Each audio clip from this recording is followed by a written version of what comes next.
वह सभी अभिभावकों का मेरा प्रणाम। मैं डॉक्टर गजेंद्र सिंह शेखावत एक बार पुनः आपका इस महाविद्यालय में स्वागत करता हूं।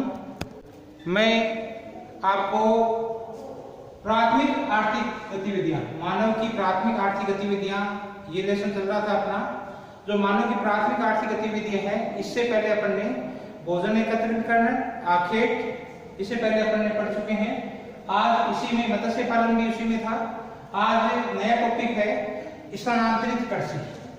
स्थानांतरित कृषि, शिफ्टिंग एग्रीकल्चर नया आपका अध्याय है। इंपॉर्टेंट क्वेश्चन है आपका, विश्व में स्थानांतरित कृषि कहाँ की जाती है, किस प्रकार की कृषि होती है, ये इंपॉर्टेंट क्वेश्चनों में से आपके आता है। तो जो उष्णकटिबंधीय क्षेत्र है, स्थानांतरित कृषि मुख्य रूप से उष्णकटिबंधीय सघन वनीय क्षेत्रों में वनों को साफ करके खेत बनाए जाते हैं और कृषि की जाती है। इस प्रकार की कृषि को स्थानांतरित कृषि कहते हैं। मुख्य रूप से जो कृषि है ये उष्णकटिबंधीय, मुख्य रूप से ये कृषि है उष्णकटिबंधीय सघन वनीय क्षेत्रों में, पर्वत व पठारी क्षेत्रों में मुख्य रूप से की जाती है। कहाँ की जाती है? उष्णकटिबंधीय सघन वनीय क्षेत्रों में। जहाँ देखो ये भूमध्य रेखीय क्षेत्र है, इस भूमध्य रेखीय क्षेत्रों में आपका ये अमेजन बेसिन वाला क्षेत्र है, कांगो बेसिन वाला क्षेत्र है, आपका ये जो क्षेत्र है इंडोनेशिया, पूर्वी जो एशिया का क्षेत्र है भूमध्य रेखा के आसपास, जहाँ बरसात की मात्रा अधिक होती है और साथ साथ में आपके जो तापमान होता है वो अधिक होता है। इस प्रकार से जो आपकी कृषि की जाती है ये उष्णकटिबंधीय सघन वन्य क्षेत्रों में, जो पर्वतीय भाग होते हैं, पठारी भाग होते हैं, वहां पर वनों को काट कर साफ कर दिया जाता है तथा मैदान बना लिए जाते हैं, खेत बना लिए जाते हैं। इन पर जो कृषि की जाती है उसे स्थानांतरित कृषि कहते हैं। सर्वप्रथम कृषक खेतों को काटकर साफ करते हैं। साफ करने के बाद में खेत बना लिए जाते हैं। जैसे ही आपने क्या है कि कृषक वनों को काट लेते हैं, फसल को उगाने हेतु खेतों का निर्माण किया जाता है। खेत 2-3 वर्ष बाद में कृषक अपने खेत को बदल देते हैं, बाद में वापस से फिर से वहां पर पेड़ पौधे उग जाते हैं। तब क्या करता है किसान, उस जगह को छोड़कर अन्यत्र वन को काटता है और मैदानों का पुनः से निर्माण कर लेता है। ये प्रक्रिया बार बार उसे 2-3 साल में दोहरानी पड़ती है। अतः वनीय क्षेत्रों में जो दोबारा से इस क्षेत्र में क्या है, वनीय क्षेत्र में बार बार जो वनस्पति उग जाती है, इस कारण किसानों को क्या है अपने खाट जो खेत है, जितने भी वन है उसको काट कर बार बार खेत बनाने पड़ते हैं। उष्णकटिबंधीय क्षेत्रों में, सघन वनीय क्षेत्रों में वनों को काटकर साफ करके इस प्रकार की कृषि की जाती है।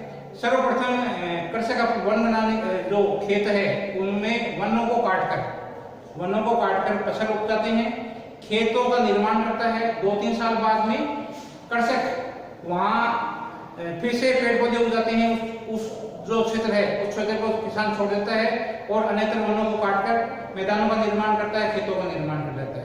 इसलिए हर उसको क्या है 2-3 साल बाद में ये प्रक्रिया बार बार दोहरानी पड़ती है, खेतों को बार बार बदलना पड़ता है। अतः वन्य जो पौधे होते हैं उनको दोबारा उगाने के कारण कृषक बार बार खेतों को बदलना पड़ता है उनको। इस व्यवसाय में वनस्पति को काटना और बाद में दोबारा से उनको उगाना, ये प्रक्रिया लगातार चलती रहती है। वन्य क्षेत्रों में पौधों को काटा जाता है, फिर दोबारा से क्या है कि उस खेत का निर्माण किया जाता है, इसलिए बार बार खेतों को बदलना पड़ता है। इस व्यवसाय में जो वनस्पति काटने और जलाने के कारण इसे काटो और जलाओ वनस्पति कृषि भी कहते हैं। जो ये है काटो और जलाओ, काटो जलाओ का मतलब है कि वन्य क्षेत्रों को बार बार काटो और उसके बाद में जो सूखने पर उसको जला दिया जाता है, इसलिए इस कृषि को सेल्स एंड बर्न कृषि भी कहा जाता है। मुख्य रूप से ये कृषि है उष्णकटिबंधीय क्षेत्रों में की जाती है। वनों को क्या है कि जो वन्य क्षेत्र होता है उसमें वनों को काट दिया जाता है, काटने के बाद में सूखने देते हैं, सूखने के बाद में उसको जला देते हैं, आग लगा देते हैं। तो इससे बार बार ये प्रक्रिया 2 साल 3 साल बाद में इनको ये प्रक्रिया करनी पड़ती है, इसलिए इसे काटो और जलाओ सेल्स एंड बर्न्स कृषि भी कहा जाता है। इस कृषि में वनस्पतियों को काटा जाता है और जलाया जाता है, इसे काटो और जलाओ कृषि भी कहा जाता है। इसलिए ये कृषि काटो और जलाओ कहलाती है। इस कृषि में जो कृषक होते हैं वो लकड़ी के हल, आपके कुदाल, खुरपी आदि प्राचीन यंत्रों का प्रयोग करते हैं। क्या है? खुरपी, कुदाल आदि जो यंत्र हैं पुरातन यंत्रों का प्रयोग करते हैं, यंत्रों का प्रयोग किया जाता है, पुराने यंत्रों का प्रयोग किया जाता है।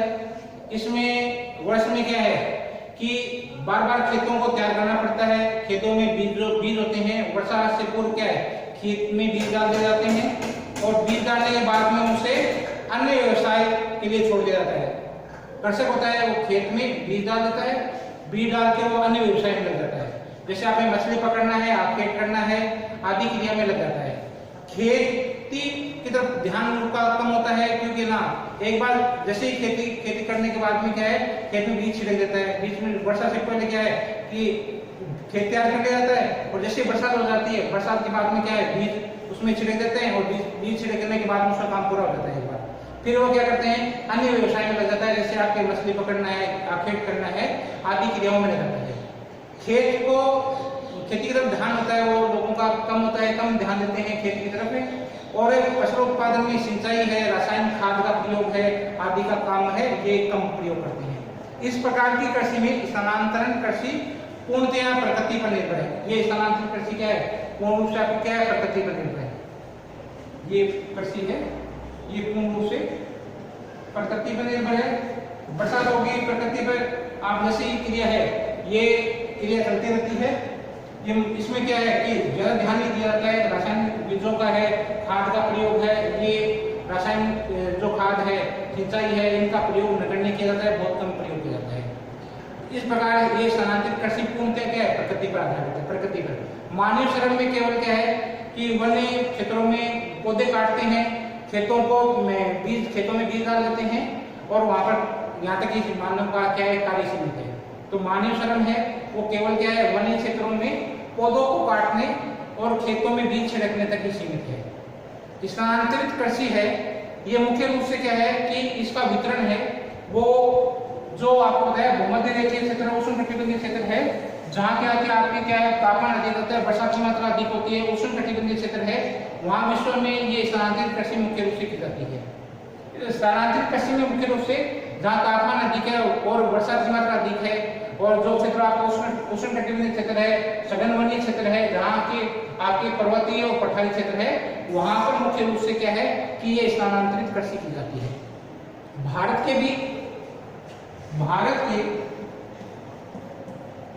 के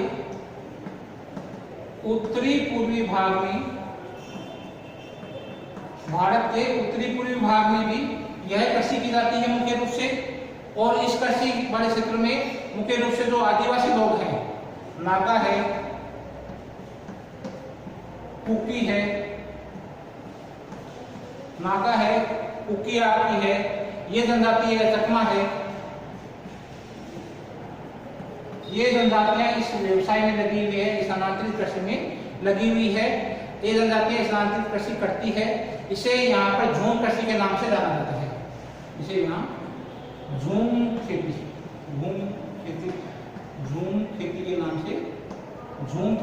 के नाम से जाना जाता है। क्या कहते हैं इसको? उत्तरी पूर्वी भारत में स्थानांतरित कृषि को झूम कृषि के नाम से जाना जाता है। और नागा है, कुकी है, चकमा है जनजाति है, इस व्यवसाय में मुख्य रूप से लगी हुई है। इसे यूरोप में जो उष्णकटिबंधीय क्षेत्र है वहां पर ये खेती है, इसे स्वीडन कहते हैं। यूरोप में से स्वीडन कहते हैं,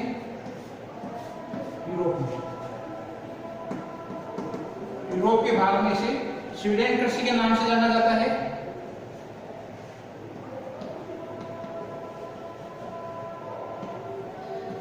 स्वीडन कृषि के नाम से जाना जाता है। इस कृषि को इसका स्वीडन का अर्थ होता है कि वनों को जलाकर कृषि करना। वनों को जलाकर कृषि करना। वनों को जला दो और कृषि करो। वनों को जलाकर कृषि करना यूरोप में जो इसे स्वीडन नाम से जाता है, और इसे वनों को जलाकर कृषि करना इसे कहा जाता है। इस कृषि की मुख्य रूप से निम्नलिखित विशेषताएं हैं। मुख्य रूप से ये कृषि है, ये उष्णकटिबंधीय क्षेत्र में की जाती है, और इसीलिए से उष्णकटिबंधीय, इसका ज्यादातर जो क्षेत्र है वो उष्णकटिबंधीय क्षेत्र में स्थित है। मुख्य रूप से इस कृषि की निम्नलिखित विशेषता है, इसमें खेत होते हैं वो बिखरे हुए होते हैं। खेत बिखरे हुए होते हैं। खेतों में क्या है कि इनको खेत बिखरे हुए होते हैं। खेत में क्या है कि 1, 2, 3, 4 साल बाद में इनको खेतों को बदलना पड़ता है, बार बार खेत बदलना पड़ता है, जंगलों को साफ करना पड़ता है। खेत बिखरे हुए होते हैं, जंगलों को साफ किया जाता है। जंगलों को साफ करने के बाद में वर्ष 2, 3 या 4 साल तक वहाँ उस क्षेत्र में कृषि की जाती है, और उसके बाद में क्या फिर से खरपतवार उग जाती है, वनस्पति उग जाती है, प्राकृतिक वनस्पति उग जाती है।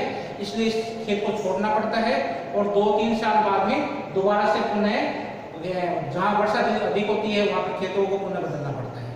तो इस प्रकार की जो कृषि है, इसमें खेत होते हैं वो बिखरे होते हैं, स्थान स्थान बिखरे होते हैं। जंगलों को जलाकर खेती करते हैं, जंगलों को साफ किया जाता है, और फिर कृषि योग्य बनाया जाता है। और खेत क्या है, 2 या 3 या 4 वर्ष के बाद में खेत को बदलना पड़ता है। ये कृषि, यह कृषि प्रारंभिक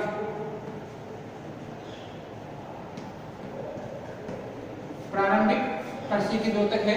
यह कृषि है, ये प्रारंभिक कृषि की द्योतक है। प्रारंभिक कृषि को बताने वाली है ये कृषि है। इसकी दशा है क्या है, प्रारंभिक दशा। प्रारंभिक दशा की द्योतक है। तीसरी है, प्रारंभिक कृषि के बारे में पता लगता है कि पहले ये किस प्रकार की खेती होती है। प्राचीन कृषि के बारे में ये कृषि बताई जाती है। तीसरी है, इस कृषि में मानवीय श्रम सर्वोपरि होता है। मानवीय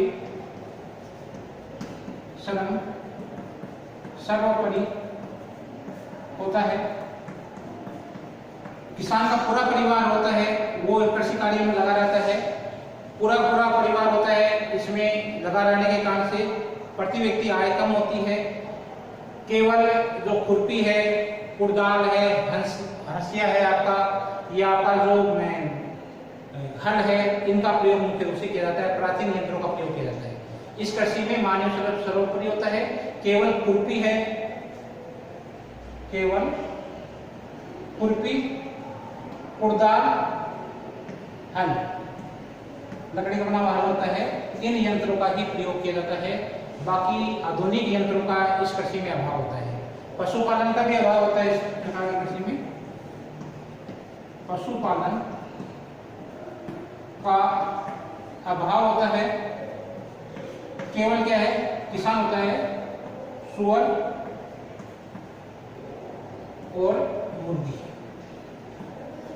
मुर्गी पालन करता है।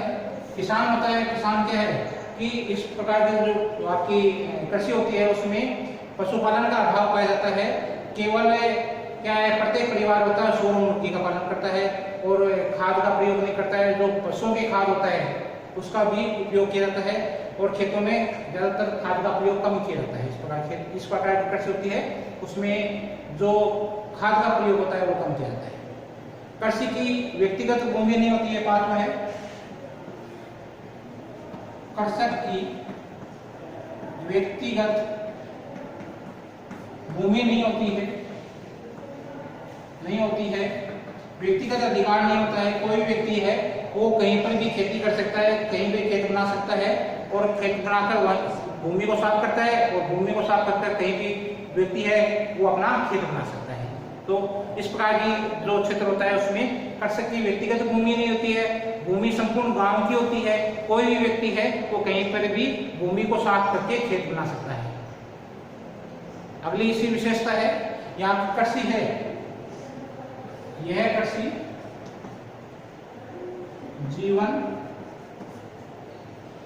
जीवन निर्वाह मूलक,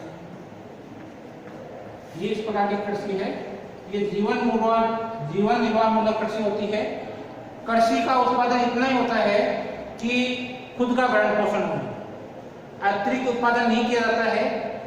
ये इसलिए इस कृषि को क्या कहा जाता है, निर्वाह मूलक कृषि कहा जाता है। केवल उन्हीं फसलों को उगाया जाता है, खाद्यान्न फसलों को ही इस क्षेत्र में उगाया जाता है। और मक्का, ज्वार, बाजरा, धान, ज्वार, मक्का, बाजरा, धान, ये मुख्य फसल होती है। इनका जो मुख्य ध्यान है वो खाद्यान्न फसलों पर ज्यादा रहता है। जो मेयान आपका है या मैनियाक याम, गन्ना है, ये गौण फसलें होती है। मूंगफली, सेब, सब्जी, फल आदि भी इस क्षेत्र में उपजाए जाते हैं। कृषि कार्यों में संपूर्ण परिवार लगा रहता है। कृषि कार्यों में संपूर्ण परिवार लगा रहता है।